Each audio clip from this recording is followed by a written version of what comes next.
Paz do Senhor, meus irmãos. Você que tem a revista, deixa aberto aí na página 52, que já a gente vai voltar para ela. Mas antes disso, se alguém quiser tomar a palavra, levante a mão. O irmão Marcos está com o microfone ali para que todos ouçam a sua pergunta ou a sua colocação. Abra a sua Bíblia no Evangelho de Mateus, capítulo 4. Nós vamos encerrar o assunto sobre tentação. E nós vamos ver algumas coisas aqui no que diz respeito ao caminho para vencer, tá? Dentre outras orientações bíblicas, o caminho para vencer as tentações. Mateus capítulo 4, verso 1, diz assim, você encontrou? A seguir, Jesus foi levado pelo Espírito ao deserto para ser tentado pelo diabo. E depois de jejuar 40 dias e 40 noites, teve fome. Então o tentador, aproximando-se, disse a Jesus: se você é o Filho de Deus, mande que estas pedras se transformem em pães. Jesus, porém, respondeu: está escrito, o ser humano não viverá só de pão, mas de toda a palavra que procede da boca de Deus. Aí vai discorrendo acerca das tentações aí e a resposta de Jesus. Bom, é interessante nós observarmos aqui, já vimos que essas tentações são as mesmas lá de Gênesis 3, né? É o que fala lá em 1 João, a concupiscência da carne, a concupiscência dos olhos, a soberba da vida. É a mesma coisa que se encontra aqui em Mateus e em Lucas 4, que já a gente vai para lá. Como vencer? Tá? O texto começa dizendo que Jesus foi levado por quem? Jesus foi levado por quem? Pelo Espírito.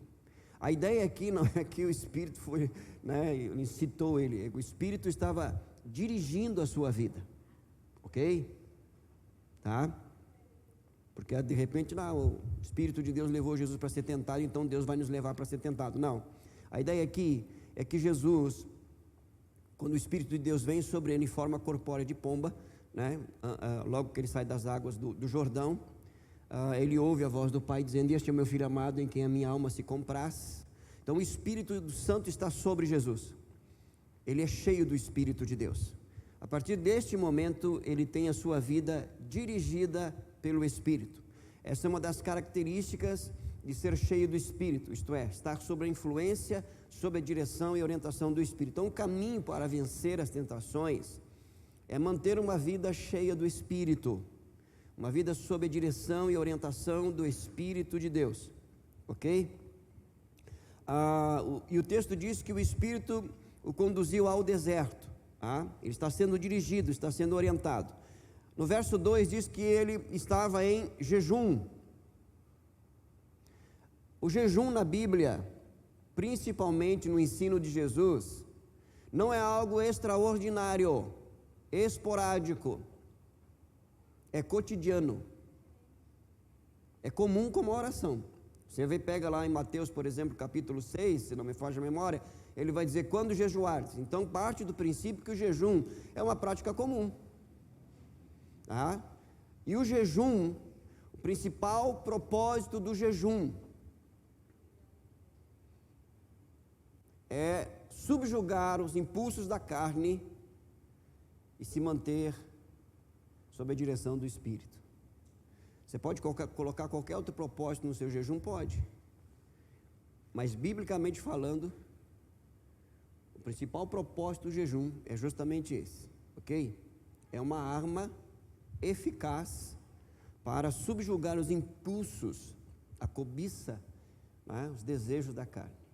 Então, vida dirigida pelo Espírito, jejum. Está implícito aqui que, logicamente, que nesses 40 dias ele orou. Então, oração, vida de oração. Não é orar, irmãos. Não é orar. Orar, todo mundo ora.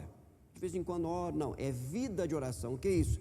É um estilo de vida marcado por uma prática constante de devoção a Deus. Oração. Não pode ser algo esporádico.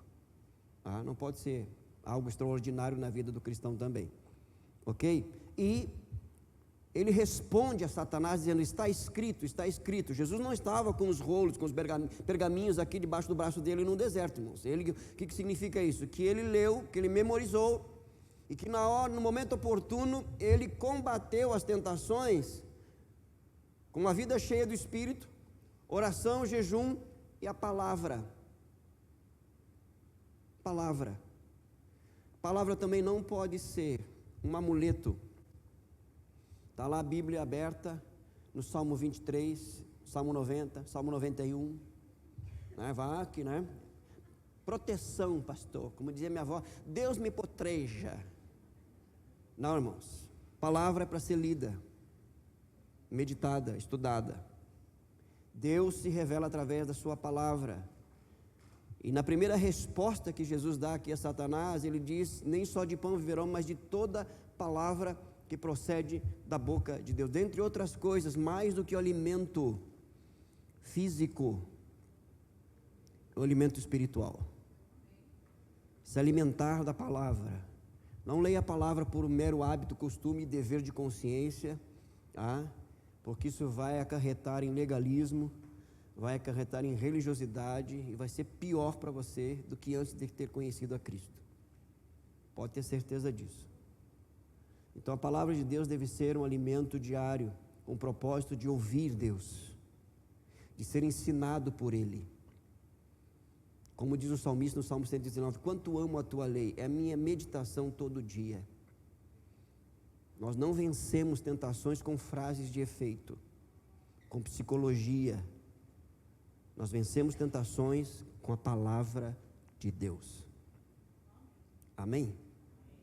Vamos lá para o Evangelho de Lucas, capítulo 4, que é muito parecido com Mateus 4. A ideia aqui é trazer outros princípios também, dentro do mesmo assunto.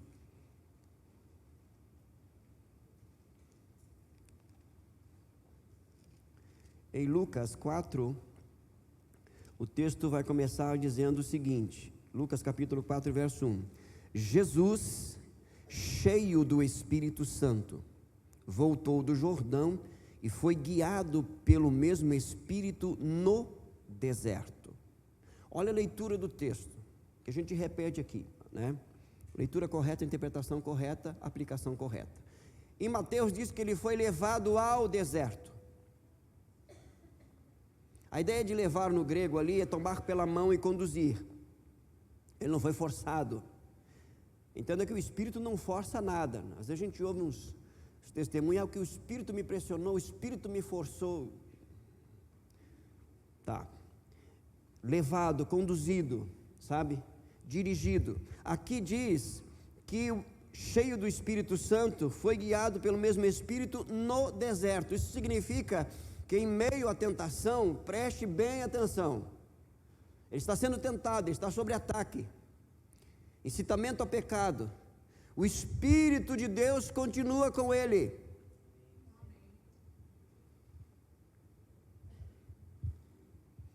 A sensação que a gente tem quando a gente está sob tentação, a sensação é que o Espírito de Deus nos abandonou, nos deixou.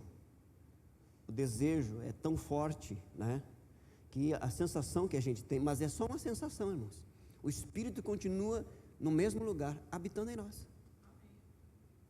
O Espírito do Senhor não levou Jesus para o deserto, agora te vira, né, depois que passar a tentação a gente volta a conversar. Não, no deserto, dentro da tentação, o Espírito de Deus estava com Cristo. Então entenda o seguinte: toda vez que você entrar num processo de tentação, como nós já trabalhamos isso em Tiago, saiba que o Espírito de Deus, lembre-se, ele continua habitando na sua vida, ele não saiu, ele continua lá. Então recorra a ele. Essa expressão cheio aqui é a mesma expressão que Paulo usa em Efésios, mas em cheios. É a mesma expressão.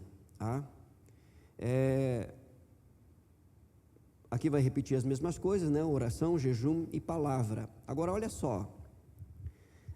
Depois disto, o texto vai dizer o seguinte, aqui em Lucas também. Alguém leia para nós, capítulo 4, verso 14.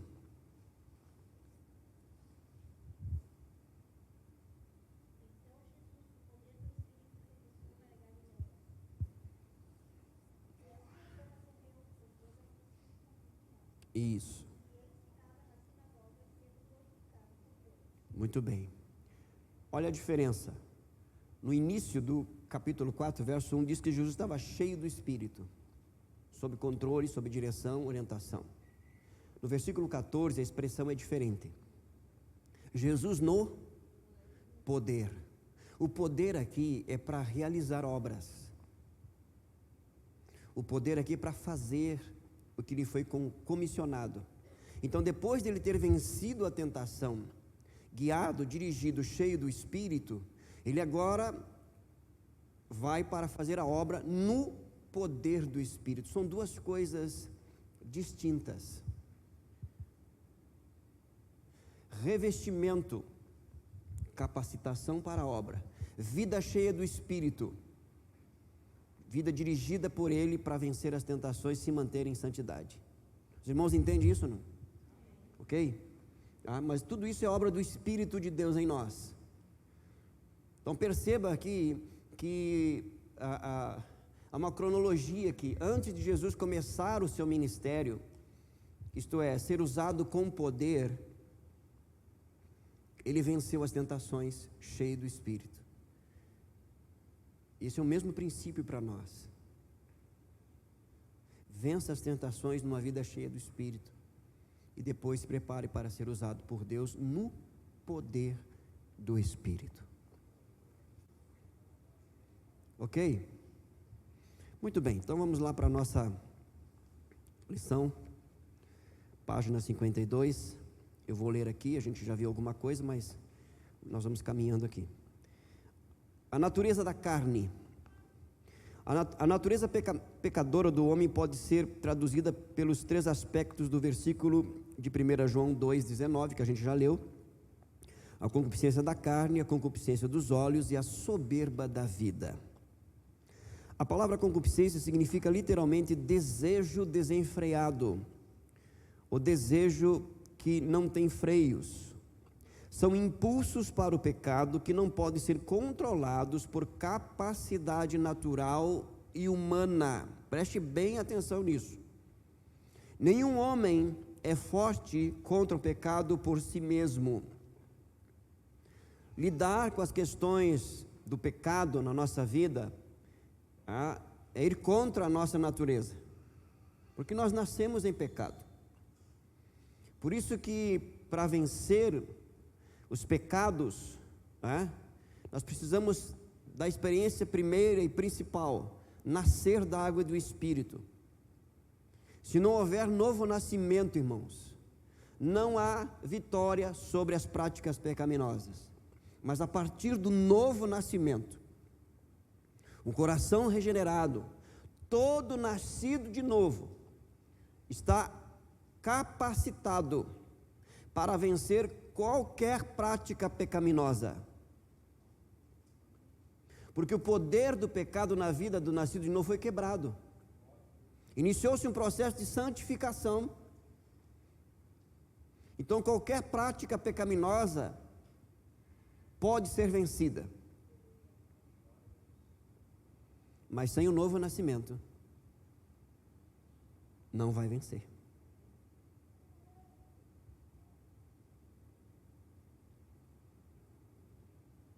Ok? Vamos continuar aqui. A concupiscência da carne diz respeito aos instintos mais primitivos dos homens, limitando-os aos impulsos irracionais. Os principais pecados ligados ao aspecto da natureza pecadora são os pecados sexuais. Alguns dos pais da psicologia, principalmente Freud, chegaram a afirmar que o homem é movido basicamente por seus desejos sexuais. A concupiscência dos olhos diz respeito à insatisfação com aquilo que se tem, gerando assim desejos pecaminosos. É uma cobiça maligna por aquilo que os olhos alcançam e desejam. Deixa eu ver aqui. Para o sexo masculino, essa concupiscência poderia estar ligada à concupiscência anterior, sexual, porque para eles os olhos são uma porta de entrada para os desejos sexuais. Porém, essa concupiscência vai muito além dos desejos sexuais.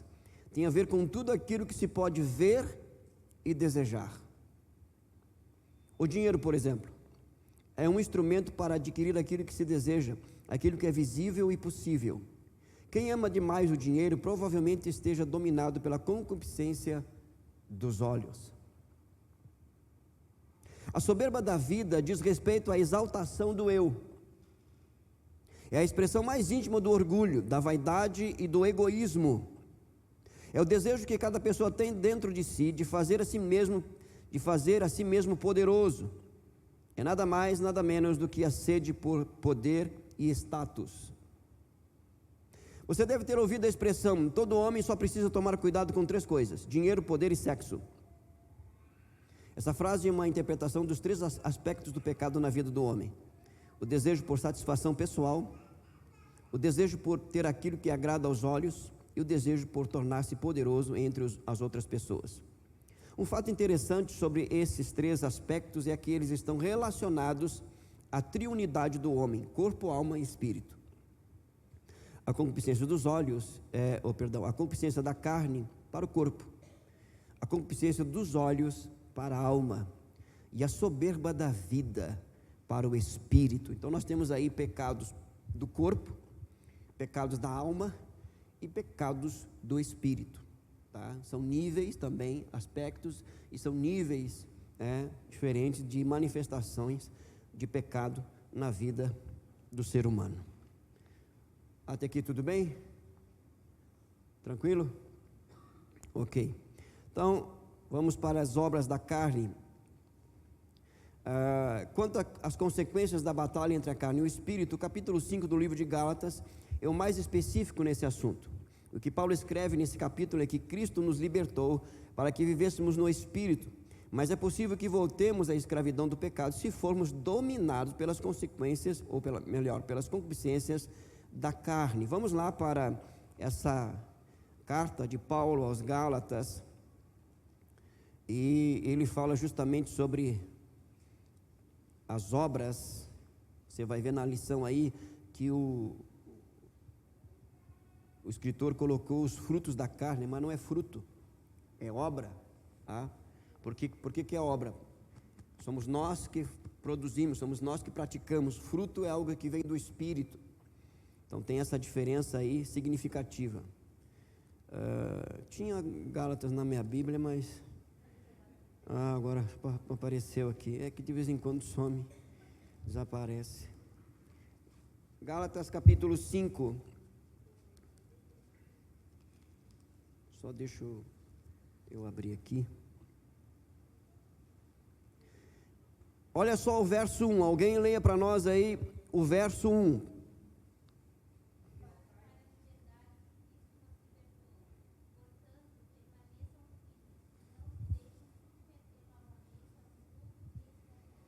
Preste bem atenção. O que ele vai falar daqui para frente é a partir deste princípio, desta verdade. Em Cristo Jesus, nós somos e estamos livres do poder do pecado. Isso é um fato, irmãos. Isso é uma realidade que deve ser levada em consideração. Nós não somos mais escravos do pecado.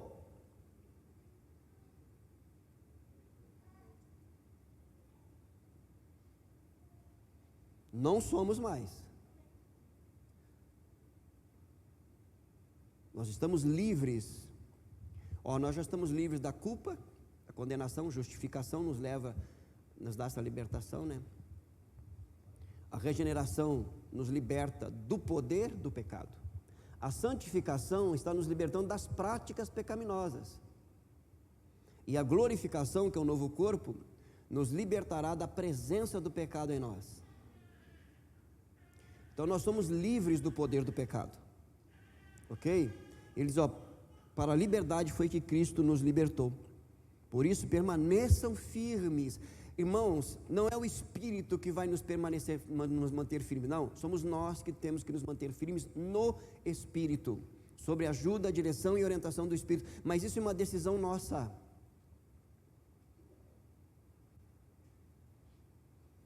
É uma ação nossa. Nós não somos passivos nesse processo. Nós trabalhamos juntos.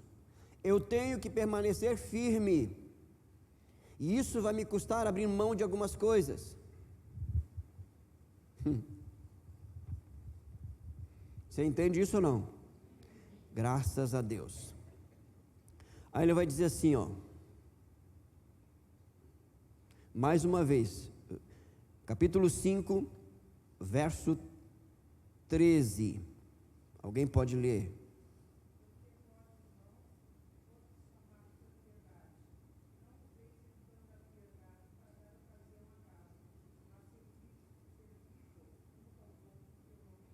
Olha o que Paulo está colocando. Sabe por que Paulo está colocando isso aqui? Porque alguns irmãos lá, né? Aqui não, mas lá da Galácia dizeram assim: ah, então nós somos livres, Paulo. Então em Cristo eu sou livre. Sim, você é livre. Então se eu sou livre em Cristo, está valendo tudo. Paulo, não. Não é libertinagem.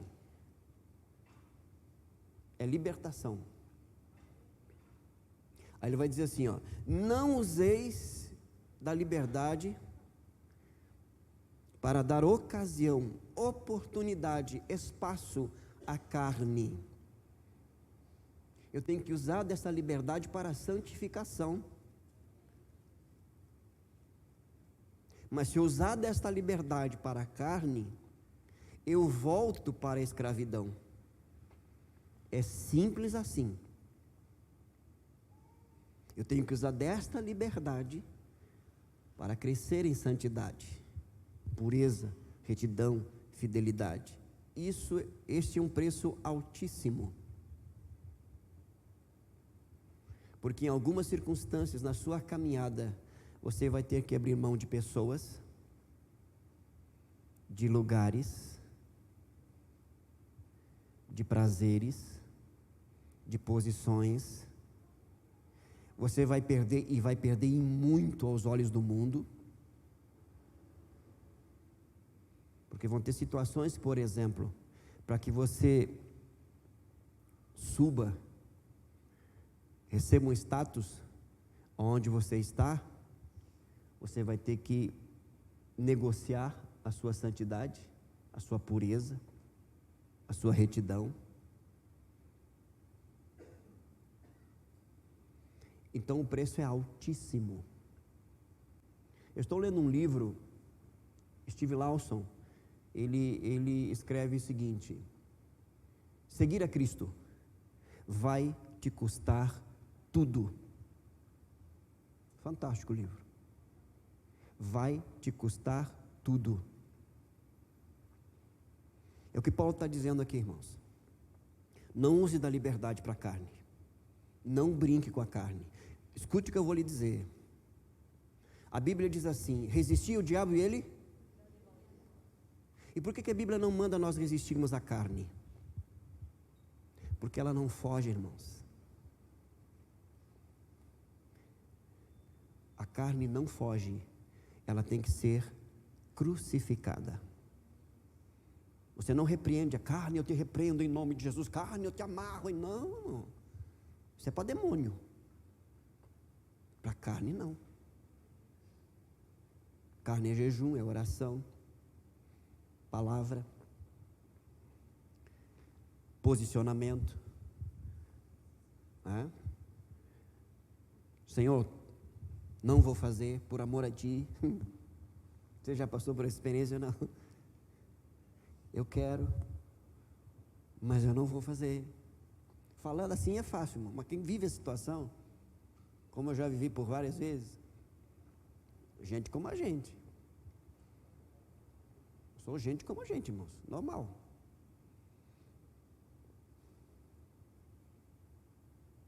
Não tem, irmãos, a carne ela não foge. Tem que ser crucificada. Esse é o caminho. Agora olha só, verso 16: digo porém o seguinte: vivam no Espírito, e vocês jamais satisfarão os desejos da carne. Paulo aponta o caminho aqui, irmãos, para nós desfrutarmos desta liberdade em Cristo e não dispor nada para a carne. O único caminho é viver no Espírito. é a mesma ideia de estar em Cristo, dentro de. O Espírito de Deus habita em nós. Ele está fazendo morada nas nossas vidas. E nós precisamos cultivar um relacionamento com Ele de tal forma que a nossa vida esteja sob sua direção. Agora está sob nova direção. Entendeu? Sob a sua influência. E por isso Paulo está dizendo: vivam, é um estilo de vida, conduzido, dirigido pelo Espírito de Deus. E aí ele vai dizer assim, ó, se viverem assim, jamais satisfarão. Não está falando que jamais serão tentados, jamais serão incitados ao pecado, não, pelo contrário. Mas ele vai dizendo assim, ó, jamais satisfarão os desejos da carne. O desejo está lá, ele veio com força, não é? Mas eu vou vencê-lo, porque eu estou no Espírito. Então, não pense assim, quanto mais se eu me encher do Espírito, então as tentações vão embora. Não. Enquanto estivermos aqui, sofreremos tentações. E entenda o seguinte: o nível de tentação é proporcional à sua maturidade espiritual. Quanto maior a sua maturidade, maior será o nível da tentação espiritual, mas também maior será a experiência na vida no Espírito. Isso é fantástico, irmãos, é maravilhoso. Nós não estamos à mercê das tentações, se vivermos no Espírito, porque ele diz o seguinte, no verso 17, porque a carne luta contra o Espírito, e o Espírito luta contra a carne, porque são opostos entre si. Irmãos, não existe conciliação espírito e carne, carne e espírito, não existe. E isso não é só no nosso interior,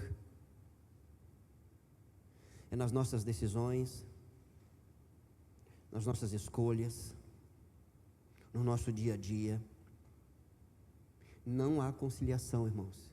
Espírito e carne são inimigos mortais.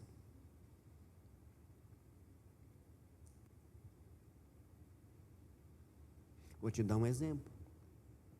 Você precisa tomar uma decisão, precisa de uma orientação. Você ora, lê a palavra, e você precisa buscar conselho.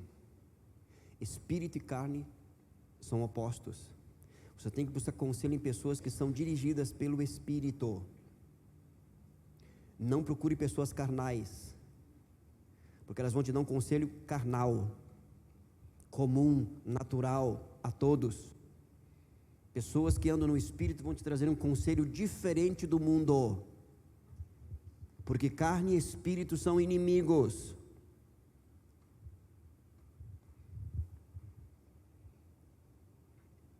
Você entende, não?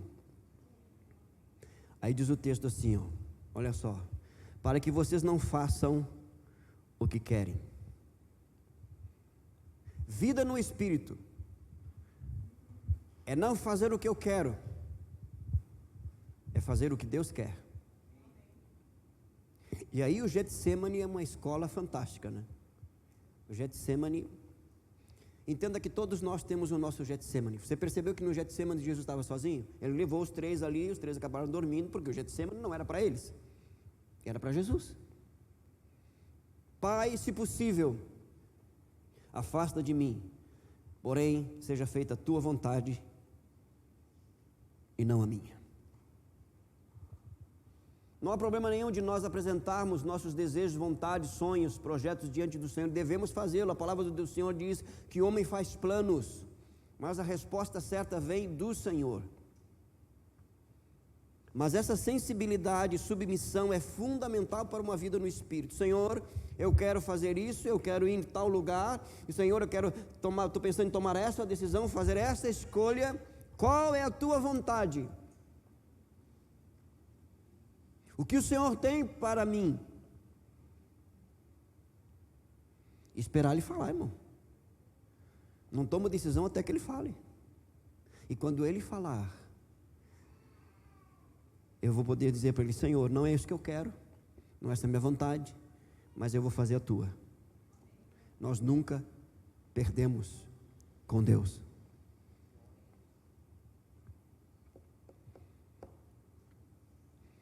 Aí ele vai dizer assim, ora, antes do verso 19, verso 18, mas se são guiados pelo Espírito, vocês não estão debaixo da lei. A lei aqui é a lei no sentido de norma, de regra, tá? Lei não santifica, irmãos. Quem santifica é o Espírito através da palavra. Então, muito cuidado com regras, muito cuidado com leis, com normas. Para que a lei serve? Para mostrar o que está certo e o que está errado. Somente isso, só isso. Ela não santifica, ela não purifica, ela não me torna santo. Muito cuidado de se jogar na lei, de abraçar a lei, os princípios, né, as normas, e quanto mais eu obedeço às normas, mais eu sou santificado. Quem me santifica é o Espírito.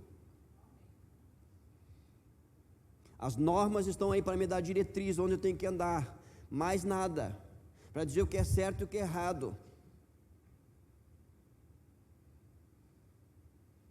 Quando eu erro, a lei me condena. Quando eu acerto a lei, ela é como se ela não existisse, porque eu cumpri a lei. Não é?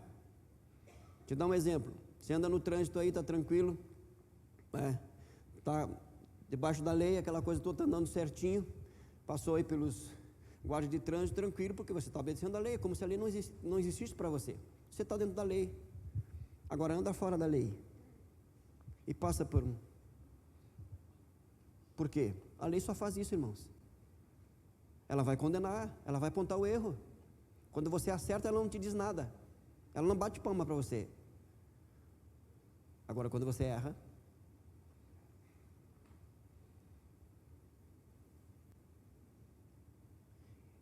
não há afinidade nenhuma com a vida no Espírito com os legalistas. Quem são os legalistas? Os que vivem sob a lei. Eles não têm descanso na alma. E eles não se ocupam só com os seus pecados, eles se ocupam com os pecados dos outros também. São os legalistas. Nós não estamos debaixo da lei, mas não estamos sem lei.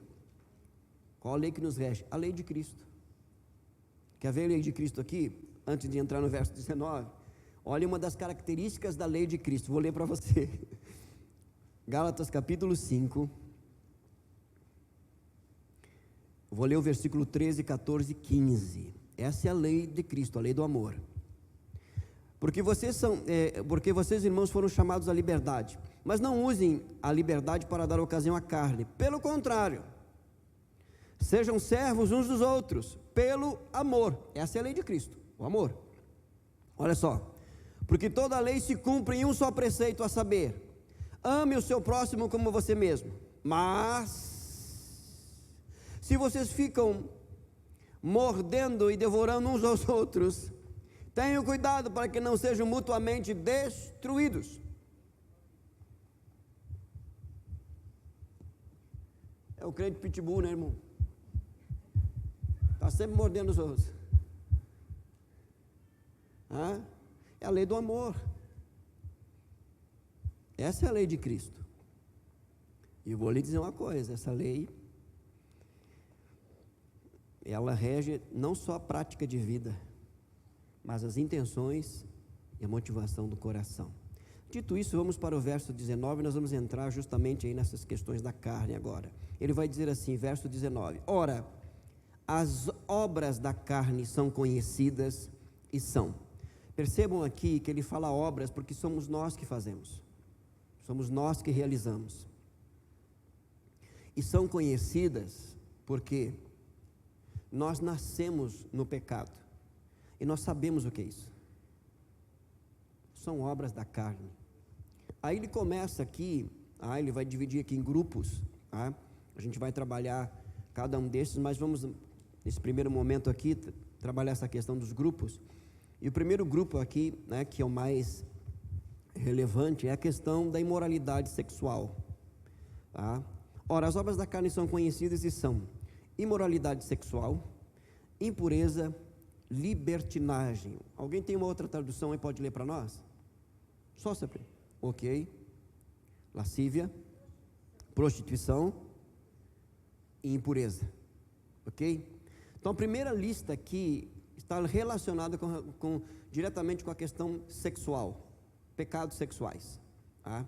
A gente vai trabalhar um por um aqui, mas só para dar um apanhado geral nesse primeiro momento aqui. Então, todo desvio, desregramento, né, no que diz respeito à conduta sexual, está voltado para essa realidade da carne. Perceba aqui que são obras da carne, desejos, tá? Na minha uruguaia em espanhol diz adultério e fornicação, como que separa a prostituição. Sim, sim, adultério e fornicação, está tudo dentro aí, porque já quando a gente for trabalhar palavra por palavra, a gente vai ver o significado aí, ok? Mas em linhas gerais assim, ó, toda atitude, toda postura e todo relacionamento sexual fora dos princípios que Deus estabeleceu é obra da carne. Homossexualismo, lesbianismo, pedofilia,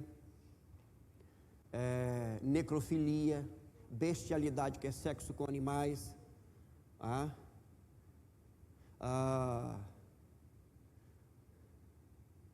prostituição, adultério, impureza na mente, nos lábios, a lascívia, que está mais ligada à questão de postura e de vestimenta, de um incitamento ao pecado sexual, ok? Masturbação, pornografia, tudo isso está ligado aos pecados sexuais. É significativo que Paulo coloca aqui em primeiro lugar, porque este é o mal da humanidade. A mídia não divulga isso. Os jornais e a mídia, eles mostram o quê? Que as maiores epidemias no que diz respeito à questão da sociedade são as drogas, né? Que não deixa de ser. Mas eles não mostram a realidade de que a pior e maior epidemia é na área sexual. Porque é muito dinheiro por trás disso. Para vocês terem uma ideia, no mundo do cinema, se produz aí por ano mais ou menos, ou a última estatística, mais ou menos por ano, em filme de comédia, de guerra, enfim, romance, né? Eles produzem aí por ano em média de 15 a 20 mil filmes. Filmes pornográficos por ano, mais de 50 mil.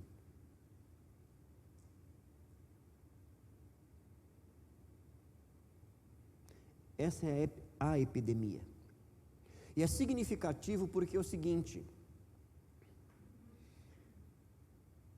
o ato sexual, o tornar-se uma só carne, aponta para Deus e Israel,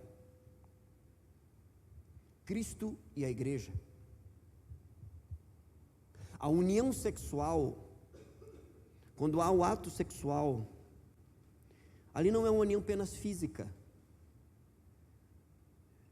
é uma união espiritual, emocional, é a totalidade do ser. Quando um homem e uma mulher se tornam uma só carne, não é unidade, unidade isso aqui, nós estamos juntos, é unicidade, dois se tornando um. Paulo escreve aos Coríntios dizendo assim: aquele que se une à prostituta torna-se um espírito com ela. Essa expressão é semelhante quando ele diz assim, que o espírito habita no meu espírito, tornando-me um com o Senhor.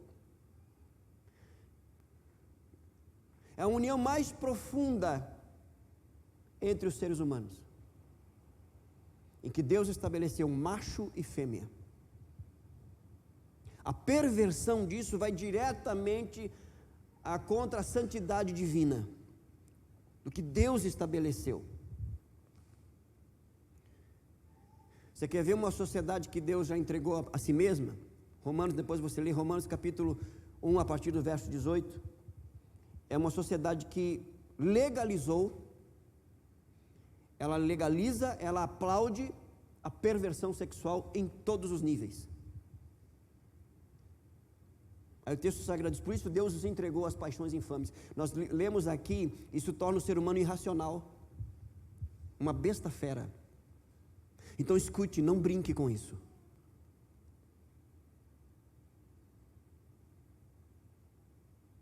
Por isso que Paulo coloca aqui como em primeiro lugar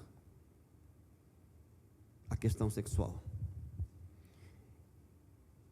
E aliás, o texto em 1 Coríntios diz que esse é o único pecado que é contra o corpo.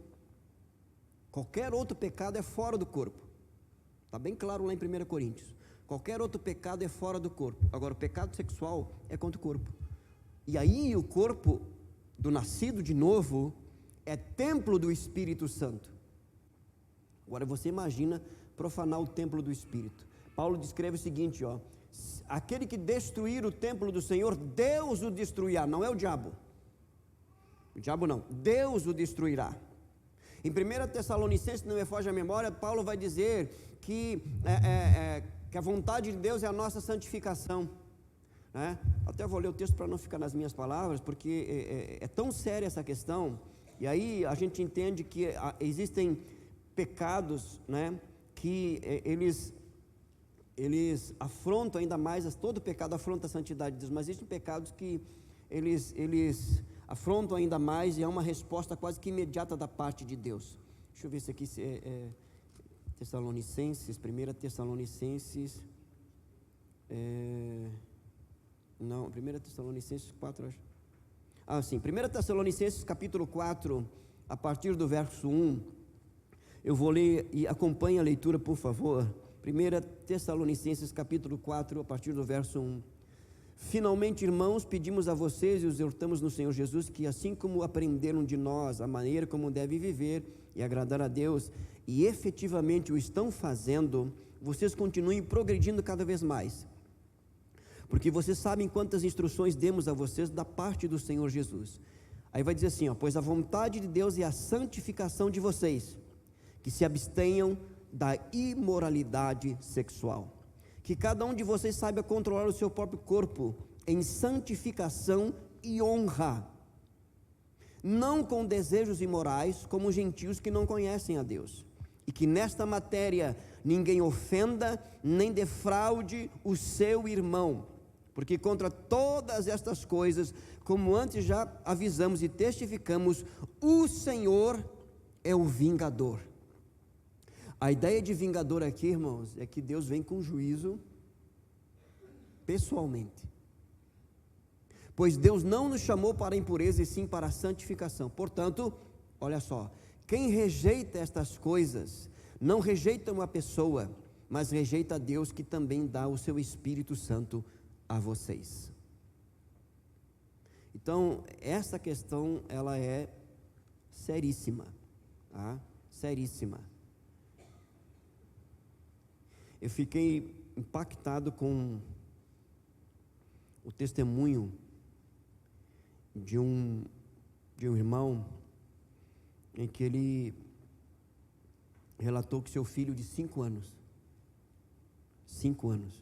ele entrou no quarto do menino, o menino estava em prantos e já estava com um instrumento cortante para cortar os pulsos, e socorreram aquela coisa toda e tal, e ele se acalmou depois de um tempo, e ele pediu que todos saíssem do quarto, ficou só com o pai, e ele confessou que estava viciado em pornografia e que ele não aguentava mais, e ele queria se libertar. Então o único meio de se libertar, ele entendeu que era a morte. 5 anos de idade.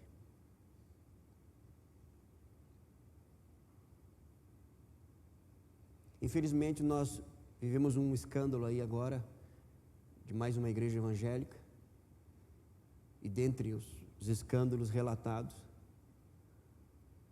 o pecado sexual. Veja o que Paulo diz aqui, irmãos: ninguém defraude. Defraudar é tirar a inocência, e ofenda o seu irmão. o comportamento e a postura entre nós, não somente entre nós, mas eu digo isso porque Paulo está escrevendo para a igreja. Porque às vezes a gente vê um comportamento, uma postura de pessoas que se dizem cristãs, entre os cristãos, que nenhum no mundo tem, irmãos. Então, com relação a isso, a orientação bíblica é o seguinte: você tem que não só preservar o seu corpo, mas honrá-lo. O que é honrar o corpo? Dar a ele o devido valor. Não permita que ninguém defraude você. Seja pastor, seja presbítero, seja vice-deus, não interessa, não permita. Se posicione. Não brinque com isso. Meu irmão, minha irmã, se posicione. Se você perceber qualquer atitude de incitamento ao pecado nessa área, imediatamente combata. Não deixe passar. Não deixe crescer. Escute, preste atenção. Isso é seríssimo. A postura, o comportamento, o trato uns com os outros. A Bíblia diz que deve haver pureza, santidade, reverência, temor. Se tem uma coisa que o Espírito de Deus abomina, irmãos, é justamente a impureza em meio aos santos. Então, nós precisamos atentar sob a luz da palavra de Deus. Se Deus diz que é vingador, é porque Ele é, irmãos. É porque Ele é. Com o advento da liberdade sexual, também veio as piores doenças transmitidas pelo relacionamento sexual impuro, que não pararam. Quem trouxe essas doenças? O diabo? Isso é juízo divino. Que a tendência da grande maioria é atribuir todo o mal ao diabo. Ele faz mal, faz muito mal. Ele destrói mesmo. Mas não se esqueça que Deus é um Deus de juízo também. Aí você olha para Sodoma e Gomorra, por exemplo, que não era uma cidade inculta, como alguns dizem, que não era um vilarejo, não. Era o povoado da cidade mais rica da sua época e mais culta. Perceba que essas coisas estão associadas no mundo sem Deus. E Deus destruiu Sodoma e Gomorra. Tinha criança lá? Tinha. Tinha idoso lá? Tinha. Imagina aqueles que queriam ter sexo com anjos. Os que foram hospedados por Ló. Tal era a depravação, tal era a imoralidade. E lembre-se que Ló estava fora da cidade, ele estava no portão lá de fora da cidade. Por quê? O estilo de vida de Ló, que não era lá um crânio, mas não servia para eles. O estilo de vida de Ló os condenava, nem precisava nem ele falar, porque ele não tinha, Ló tinha uma família estruturada. E eles jogaram ele para fora. Não, aqui não, você é muito certinho, você é muito correto. Você pensa que nós não estamos vivendo esses dias? Então nós precisamos, irmãos, atentar realmente para o que a palavra de Deus diz. Uma vida no Espírito, o poder do Espírito em nós, é justamente para nós combatermos essas coisas, em amor, à luz da palavra. Tudo bem aí? Ok. Agora ele vai entrar na questão religiosa, que são duas coisas aqui: idolatria e feitiçarias. Está aí no verso 20 do capítulo 5 de Gálatas. Achou aí? Idolatria e feitiçarias. A idolatria aqui é a ideia, de levantar falsos deuses para si mesmo, A feitiçaria aqui é interessante porque a palavra aqui é farmaqueia no grego, que vem a palavra portuguesa de farmácia. Uma pessoa que é farmácia é o de feitiçaria, irmão. A ideia aqui é o seguinte, é que era comum e é comum nos nossos dias também, eles usarem de alucinógenos para cultuar as divindades, porque a perversão é tão grande, tão fora do, né? Só dessa forma mesmo para. Então eles usavam, né, de drogas para o culto aos demônios, ok? Adoração e visões, e manifestações e conversas com espíritos malignos, eles usavam isso. Então a idolatria aqui e feitiçaria, entenda o seguinte, ó, existem apenas duas religiões no mundo: a falsa e a verdadeira. A verdadeira é Cristo.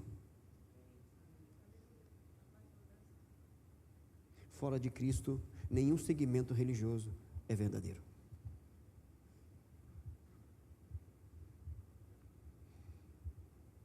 Todo culto que não é dado a Deus, única e exclusivamente a Deus, é idolatria.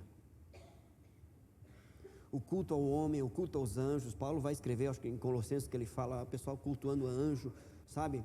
O culto, a adoração à natureza, né? Mãe terra, esse negócio todo aí, né? Isso não é de agora, irmãos. Tá? A adoração aos astros, sol, lua, estrelas, ok? Conversa com os mortos, que ninguém conversa com morto, porque morto não fala, né? Tudo isso são práticas demoníacas. Por detrás, escute isso, por detrás de toda falsa religião há uma ação direta de Satanás. Não é indireta, não, é uma ação direta. Todo segmento contrário a Cristo e a sua palavra é diabólico. E eu sei que mesmo falando assim, alguns ainda não, né? Pessoal aí que está flertando com o adventismo, alguns até dizem que é uma bênção.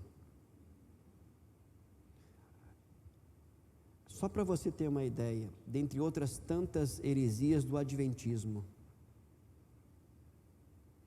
na doutrina que eles não falam, você não vai ver eles no programa de televisão falando, não está escrito lá que alguns olham, eles não vão falar sobre isso. Que a profetisa deles errou a data da segunda vinda de Cristo, né? Isso caracteriza biblicamente falsa profecia. Que tem que guardar o sábado para ser salvo, porque se você não guardar o sábado, não adianta ter Jesus, né? Que Jesus não é totalmente Deus, que o preço pago na cruz foi pago não somente para Deus, mas para Satanás também. Aí o pessoal flerta, né? Uma benção, maravilha. O pessoal flertando com a igreja unicista, só Jesus, que o seu fundador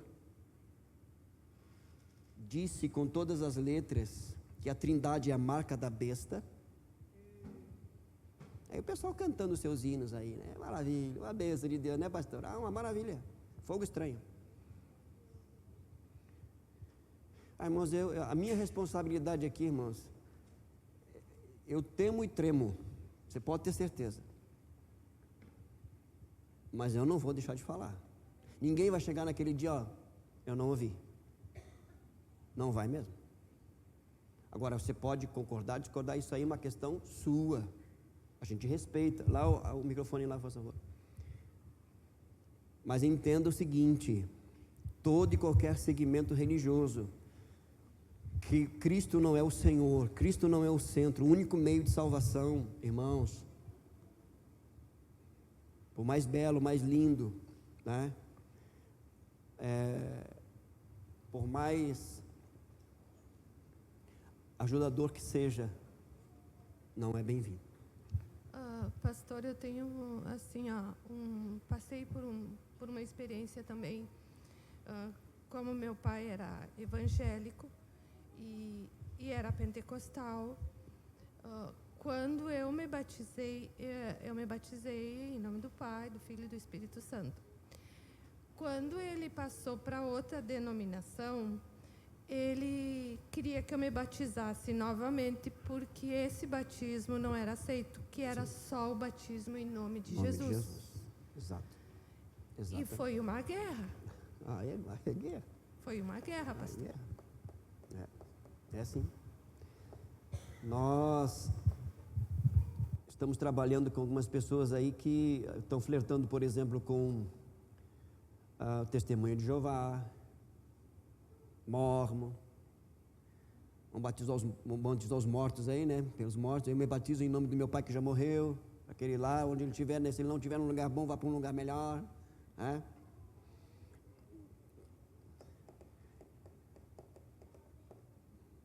Então, assim, irmãos, ó. É interessante que Paulo coloca isso como obra da carne, né? Mas, nosso tempo já terminou? Já. Pastor, Pois não? por favor. Eu conheço uma pessoa que ela vinha muito aqui, né? Um dia eu me encontrei com ela no Parada do ônibus e disse: eu amo a igreja de vocês. Eu disse assim, e ela é do outro. Como eu amo a igreja de vocês, por que não vai para lá? A senhora só vai muito lá.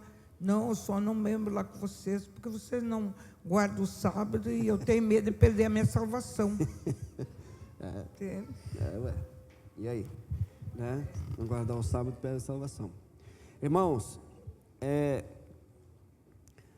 as pessoas que estão fora de Cristo devem ser o nosso alvo de intercessão e de evangelização, de amor em Cristo, para que sejam salvas, ok?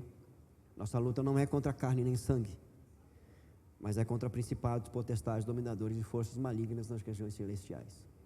As pessoas precisam ouvir a respeito de Cristo Jesus.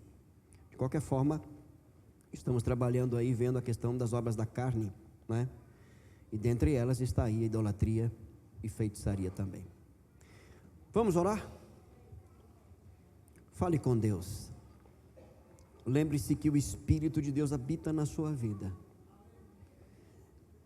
e que através dele você pode vencer toda e qualquer tentação. Pai, nós somos gratos a Ti nesta noite, por Tua santa presença manifesta, através do Teu Espírito em nós, entre nós, sobre nós e através de nós, nos conduzindo, nos dirigindo, trazendo-nos entendimento e compreensão da Tua santa palavra. São dias difíceis, são dias tenebrosos, são dias maus.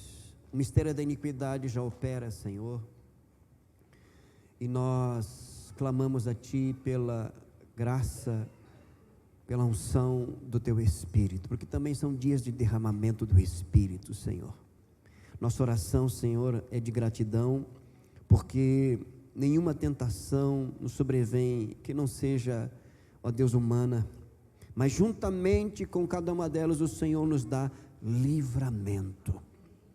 Ó Deus, que continuemos a andar, a viver no Espírito, Senhor, e dessa forma crescendo na graça e no conhecimento do Senhor Jesus Cristo, de maneira, ó Deus eterno, que venhamos nos manter totalmente consagrados, devotados a Ti, em Cristo Jesus.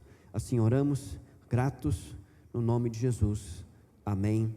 Que o Senhor te abençoe. Você que trouxe a sua oferta, pode colocar no gasofilaço.